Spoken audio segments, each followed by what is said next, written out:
अस्सलाम वालेकुम guys, I hope you will be fine. तो गाइस, आज की इस वीडियो में मैंने आपसे बात करनी थी हंगरी के बारे में। जैसे कि आपको पता होगा कि हंगरी जो है वो यूरोपीय यूनियन का मेंबर है और एक काफी स्ट्रॉन्ग कंट्री है। हंगरी जो है वो नेटो का पार्ट भी है, इसलिए जो है वो काफी इंपॉर्टेंट यूरोपीय यूनियन में उसकी पोजीशन है। हंगरी की पार्लियामेंट ने जो है वो एक सेशन कॉल किया था जिसमें उन्होंने डिसाइड करना था कि स्वीडन जो है वो नेटो कंट्रीज में शामिल हो सकता है या नहीं। लेकिन इस सेशन को जो है वो रूलिंग पार्टी और बहुत सारे और मेंबर ने जो है वो उसका बाइकआउट किया है और स्वीडन को कहा है कि वो नेटो कंट्रीज में शामिल नहीं हो सकता। मजीद रिपोर्ट के मुताबिक हंगरी जो है वो नहीं चाहता कि स्वीडन जो है वो नेटो कंट्रीज में शामिल हो और नेटो का पार्ट बने। इससे पहले जो है वो टर्की ने स्वीडन को नेटो में शामिल होने से रोका था, क्योंकि टर्की का इल्जाम ये था कि स्वीडन जो है वो उनकी कंट्री में इंटरफेरेंस करता है और उनकी सेपरेटिस्ट पार्टी कुर्दिश पीपल को जो है वो काफी ज्यादा फंडिंग प्रोवाइड करता है। जिसके बाद उन्होंने कहा था कि स्वीडन जब तक इनकी फंडिंग जो है वो स्टॉप नहीं कर देता तब तक जो है वो नेटो मेंबर नहीं बन सकता। जिसके बाद स्वीडन ने जो है वो काफी ज्यादा अपनी लॉज में चेंजिंग की थी और कुर्दिश पीपल की फंडिंग जो है उनको स्टॉप कर दिया था।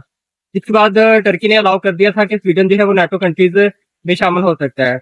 अब ये मामला जो है वो हंगरी के पास है। हंगरी नहीं चाहता कि स्वीडन जो है वो नाटो कंट्रीज में शामिल हो। हंगरी की रूलिंग पार्टी जो है उन्होंने एक सेशन कॉल किया था और इसमें डिसाइड होना था कि स्वीडन जो है वो नाटो कंट्रीज में शामिल हो सकता है या नहीं। हंगरी की पार्लियामेंट में जो है वो 199 मेंबर्स हैं और इनमें जो है वो 51 प्रेजेंट थे जब इसके ऊपर जो है वो सेशन होना था। पार्लियामेंट के 51 मेंबर ने जो है वो इस बात से रजामंदी का इजहार किया कि स्वीडन जो है वो नेटो में शामिल हो सकता है। लेकिन रूलिंग पार्टी और बहुत सारे और मेंबर ने जो है वो इन इजलास का बाइकआउट किया था, जिसके बाद इस करारदाद को जो है वो नामंजूर तस्वर किया जा रहा है।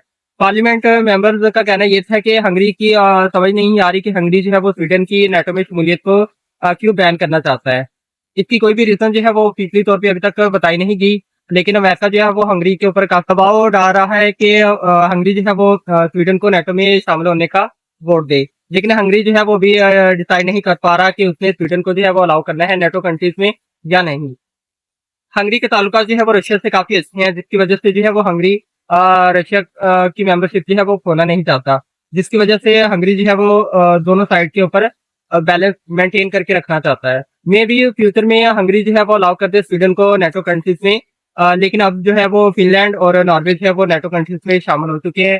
स्वीडन का अभी डिसाइड नहीं हो पाया कि वो फ्यूचर में नेटो में शामिल होगा या नहीं। आई होप कि आपको ये वीडियो अच्छी लगी होगी। अगर अच्छी लगी है तो आप इस वीडियो को लाइक करें, शेयर करें और मेरे चैनल को सब्सक्राइब करें।